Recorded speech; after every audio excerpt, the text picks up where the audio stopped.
Kamusta mga brad? It's me Eric at sa video na to magdadagat ulit tayo. So, isang 10 ml bottle lang ng Antonio Banderas Blue Seduction. May review na tayo neto. May video review na tayo neto dito sa channel. So, check nyo na lang. Okay, so nakabit ko na yung sticker. Ito, 10 ml glass bottle.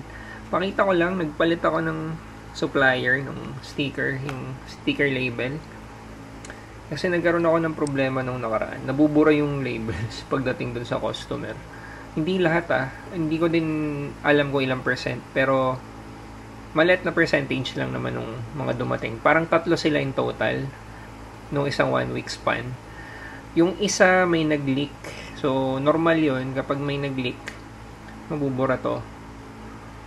Pero yung iba kasi walang leak Kaya mahirap hulaan kung ano yung nangyari. So, ang wise guess ko lang doon, baka sobrang init nung, di ba, kapag shinip naman yan, halimbawa, nasa courier na, hindi natin alam talaga kung paano nila ini-store or binabiyahe.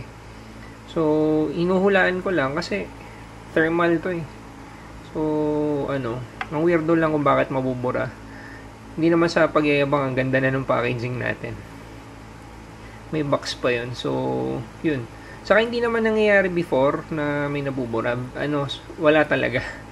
Yung last, nakakagulat na meron. Tapos, more than one. So, gawa natin ng paraan kapag may problema. Yun lang. Buti na lang yung mga customer na tinapatan nung nabura.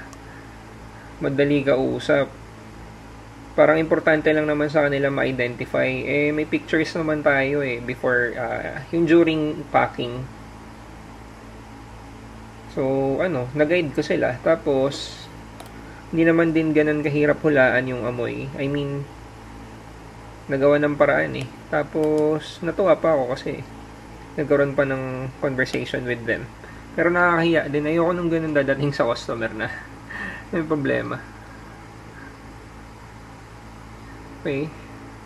10 ml. Ang bango talaga nito. Ang fresh, tsaka ang sweet. Ang youthful Teenager. Bagay na bagay sa teenager. Tsaka sa mga pwede rin naman kahit 20s or 30s. Yung mga gusto magpabagets. Amoy malinis na matamis. Baby boy lang. Ganun. Sobrang bagay ito sa mainit.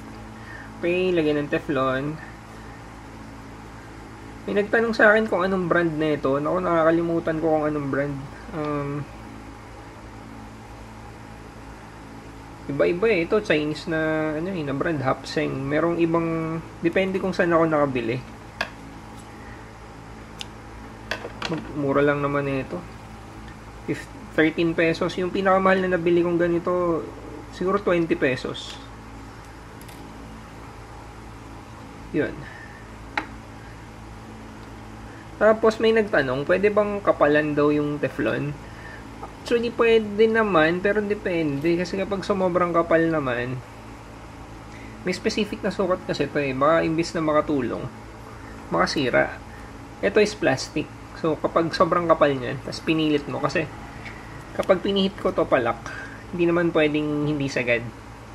So, ang iniisip ko lang, kapag sobrang kapal ng Teflon, tapos pinihit ko hanggang sagad na malak, baka mag-crack yung plastic part. So, imbis na makatulong, baka makasira. Kaya dapat yung, lang, sakto.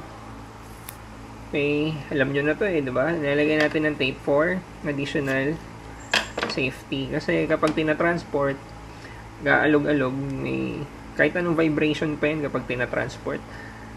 Kung walang tape, pwedeng lumuwag yung ulo. So, ang naisip ko lang na protection doon, itong tape na to. Kapag na-receive nyo naman to, pwede nyo alisin yung tape. Pero kung ako, huwag na. Ito lang naman, Hindi ka na mag-spray. Ang hindi ko lang natitesting dito, yung sprayer. Sana maintindihan din ng customer. Sana maintindihan nyo rin. Kasi kapag in-spray ko yan, yung nilagay kong juice, mababawasan. Diba? Kailangan namang lagyan ko ulit na nakasarado na siya. Dami ko sinabi. Yun. Siyempre may pouch yan para cute. Saka branding natin yan eh. Diba? So, mamaya ako na ibabox kasi may iba pa ako ibabalot.